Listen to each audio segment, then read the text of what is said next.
আসসালামু আলাইকুম সুপ্রিয় দর্শক মণ্ডলী, কেমন আছেন আপনারা? বোয়ালিয়া সরকারি প্রাথমিক বিদ্যালয়, এটা 1945 সালে স্থাপিত একটা বিদ্যালয়, বেশ পুরাতন।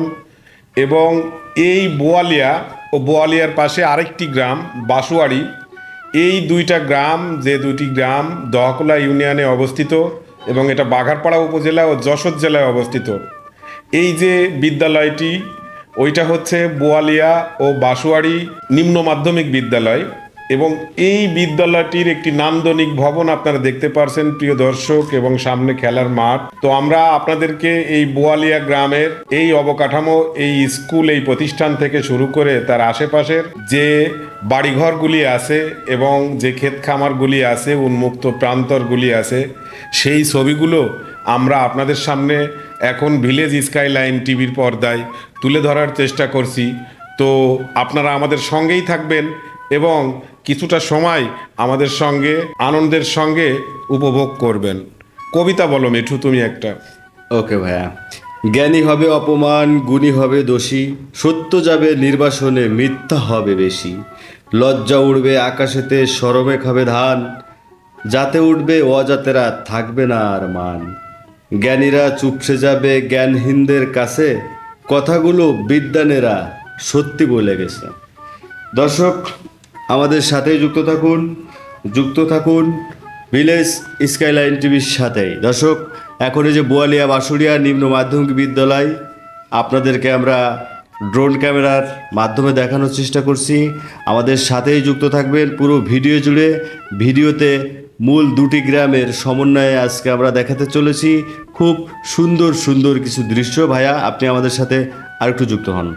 হাজার হাজার গ্রামের একের পর এক খোলা উন্মুক্ত মাঠের মাঝে সবুজের ঢেউ এঁকে অসাধারণ সব সৌন্দর্যের সমারোহ যেন আমাদের এই প্রাণপ্রিয় সোনার বাংলা। সমগ্র বিশ্বের বুকে অনেক অনেক দেশের ভিড়ে সবচেয়ে ঘনবসতিপূর্ণ এই দেশটির বুকে রয়েছে অনেক অনেক সম্পদ। মাটি বাংলার সম্পদ, নদী বাংলার প্রাণ, বৃষ্টি হলো চিরায়ত এই বাংলার গান। তাই তো দর্শক, এই বাংলাদেশের প্রতিটি পরতে পরতে রয়েছে চাষাবাদের জন্য উর্বর সব ভূমি। আসুন দর্শক, আমরা এই বাংলার উর্বর মাটিকে কাজে লাগিয়ে আধুনিক পদ্ধতির চাষাবাদের মাধ্যমে খাদ্য উৎপাদনে স্বনির্ভর হওয়ার আপ্রাণ চেষ্টা করি। এছাড়া গড়ে তুলতে হবে একটার পর একটা পারিবারিক খামার, যার মাধ্যমে তৈরি হবে নতুন সব সম্ভাবনা। মনে রাখতে হবে, একটি একটি করে বেশ কিছু পরিবারের সমন্বয়েই তৈরি হয় একটি গ্রাম।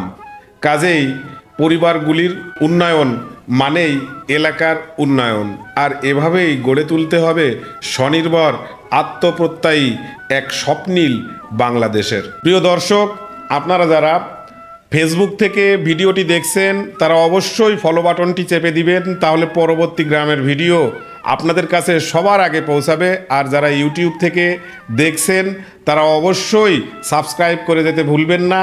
সর্বদা ভিলেজ স্কাইলাইন টিভি আছে আপনাদের সাথে। আপনারা ডিটেক্ট করুন, খোঁজার চেষ্টা করুন কার বাড়িটা কোথায়, কার জমিটা কোথায়। আমরা এই দুটো গ্রামের একটা কোণাও ছেড়ে যাব না। তাই আমাদের সাথে যুক্ত থাকুন, উপভোগ করুন আজকের আপনাদের দুটি গ্রামের প্রিয় যে সুন্দর সুন্দর স্থানগুলো সহ সমস্ত কিছুই আমরা ঘুরে ঘুরে আপনাদেরকে দেখানোর চেষ্টা করছি। অতএব আমাদের সাথেই যুক্ত থাকুন। বর্ষা মৌসুম চলছে দর্শক, দেখতে পাচ্ছেন দূর থেকে আমরা দেখা যাচ্ছে এই যে মাঠটা বেশ কানায় কানায় পরিপূর্ণ, অনেক ধানের গাছ, অনেক ক্ষতি হয়েছে। এর আগের পর্বেও আমরা আপনাদেরকে বলে গেছি। দর্শক, আমাদের সাথে যুক্ত থাকুন। ভাইয়া, আপনি আমাদের সাথে আরেকটু যুক্ত হন। অনেক বছর পর প্রচুর বৃষ্টি এবছর, এবং বৃষ্টিতে ধান গাছ তলিয়ে গেছে। এইটা হচ্ছে একটা বিখ্যাত বটতলা এবং এর পাশে মন্দির। আপনারা যারা এই গ্রামের অধিবাসী, বোয়ালিয়া ও বাসুড়িয়া গ্রামের অধিবাসী, তারা সবাই আপনারা দেখুন, চিনতে পারেন কি না আপনাদের প্রিয় মুখগুলি। তো আমাদেরকে অবশ্যই আপনারা কমেন্টের মাধ্যমে জানাবেন কার বাড়ি কোথায়। আপনারা সকলেই ভালো থাকার চেষ্টা করবেন এবং অপরকে ভালো রাখার চেষ্টা করবেন। পাড়া প্রতিবেশী, আমাদের আশেপাশে যারা আছে, গরিব দুস্থ থেকে শুরু করে প্রত্যেকটা এরিয়ার প্রতিবেশীর সঙ্গে আমরা ভালো ব্যবহার করব। সকল হিংসা বিভেদ ভুলে আমরা আসুন এক সুন্দর সমাজ ব্যবস্থা গড়ে তুলি। এই যে মাঠ সাইড, উন্মুক্ত মাঠ এবং খোলা প্রান্তর, এবং এই মাঠগুলো প্রচুর বৃষ্টিতে প্লাবিত হয়ে প্রচুর ফসলের ক্ষতি সাধন হয়েছে, কিন্তু এই বন্যা আমাদের জন্য সামনে আশীর্বাদ বয়ে নিয়ে আসবে ইনশাল্লাহ। এবং এই বন্যার পরে আমরা প্রচুর ফসল প্রত্যেকটা জায়গায় লাগাতে পারবো ইনশাল্লাহ। দর্শক, শুধু ধান বা শুধু একটা চাষের উপরে আমরা নির্ভরশীল থাকব না।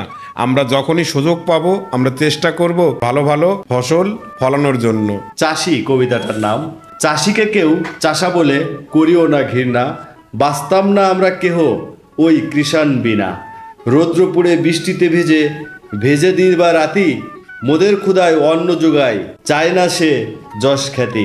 দর্শক, আসলেই সত্য কথা। আমাদের সারা বাংলাদেশময় এই যে আমাদের যে খাবারের যে যোগানটা চাষ কাজের সাথে সম্পৃক্ত, আসলেও আপনাদের অবদান আমরা কখনোই ভুলবো না এবং ভোলার না।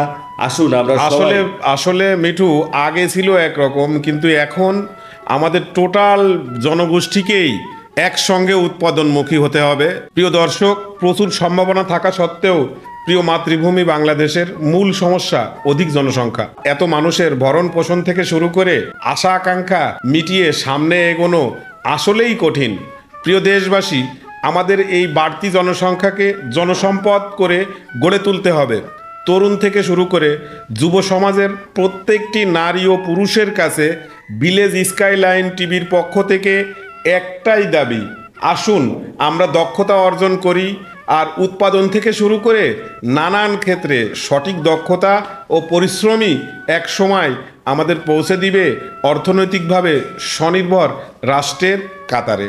প্রিয় দর্শক, আমাদের সাথেই থাকুন, ভিলেজ স্কাইলাইন টিভির সাথেই থাকুন। তর্কের চেয়ে নীরবতা ভালো, প্রতিশোধ নেওয়ার চেয়ে রাস্তা বদলে ফেলা অনেক ভালো, আর স্বার্থপর মানুষের পাশে চলার চেয়ে একা চলা সত্যিই অনেক ভালো। আমরা আসলেও আপনাদেরকে ঘুরে ঘুরে দেখানোর চেষ্টা করছি। আমার বড় ভাই একটু আগেই বলে গেছে, চতুর্দিকে পানি থই থই, অনেক বীজতলা এবং গাছসহ ধানের চারা এখন পানির নিচেই নিমজ্জিত। আসুন আমরা একে অপরের সবসময় সহযোগিতার হাত বাড়িয়ে দিই, তাহলেই দেখবেন আমাদের এই বাংলাদেশ একদিন খুব সুন্দরভাবে দুর্বার গতিতে এগিয়ে যাবে। আসলেও এটা আমার আপনার একার পক্ষে এটা সম্ভব না, এবং সবাই যদি আমরা একত্রিত না হই তাহলে আমাদের এই বিবেক ভালো কিছু করার সাই কখনোই দিবে না। ভাই, এই গ্রামের অধিবাসী যারা আছেন তারা আপনারা একটু মনে করার চেষ্টা করুন কি পরিমাণে কাদা এই রাস্তাগুলোতে হতো। আমার আম্মা একজন স্বাস্থ্যকর্মী, গ্রামে মহিলাদের সঙ্গে এবং গ্রামের মানুষের সঙ্গে অনেক সেবা আমার আম্মা দিয়েছে দীর্ঘদিন। আমি আম্মার সঙ্গে কয়েকবার গিয়েছি বর্ষাকালে। আচ্ছা আচ্ছা, প্রচুর খারাপ অবস্থা এই রাস্তাগুলো এবং দীর্ঘ পথ শুধু কাদা আর কাদা। তো আমাদের আসলে আমরা সেই দিনগুলোকে আমরা পেছনে ফেলে অনেকটা এগিয়ে এসেছি, এবং আসলে বাংলাদেশের প্রত্যেকটা দুর্গম এরিয়া ইনশাআল্লাহ আরও অনেক অনেক বেশি উন্নতি হবে। প্রিয় দর্শক, এই এলাকার আর কিছু রাস্তাঘাটের উন্নতি হলে এই টোটাল এলাকার মানুষগুলো খুব শান্তি পেত। আগে থেকেই আমাদের ফলোয়ার এবং এই টাইমে এসে আমাদের ভিডিওই দেখছিল, এবং আমরা যে সেই মুহূর্তে সেখানে আমাদেরকে সারপ্রাইজ দিল। যে দর্শক, আমরা আসলেই আশ্চর্য হয়েছি যে এভাবে আমরা এই গ্রামে তো আগে কখনো যাইনি, কিন্তু আমরা যে মাঠের সাইডে যে দেখি তারা মোবাইল টিপছে এবং ওই মুহূর্তে তারা আমাদের ভিডিওই দেখছে। Right right. এই যে একটা দর্শক দেখতে পাচ্ছেন, আমি আসলে এই যে দেখেন আমাদেরই ভিডিও দেখছে দর্শক। আসলে কি বলবো, অনেক অনেক ধন্যবাদ ভাই আপনাকে, এবং পাশাপাশি যারা পুরো ভিডিও জুড়ে সবাই আমাদের একসাথে ছিলেন সবাইকে জানাই অনেক অনেক ধন্যবাদ। দেখা হবে নতুন কোনো গ্রামে, দেখা হবে নতুন কোনো পর্বে। সেই পর্যন্ত সবাই ভালো থাকবেন, সুস্থ থাকবেন। আসসালামু আলাইকুম।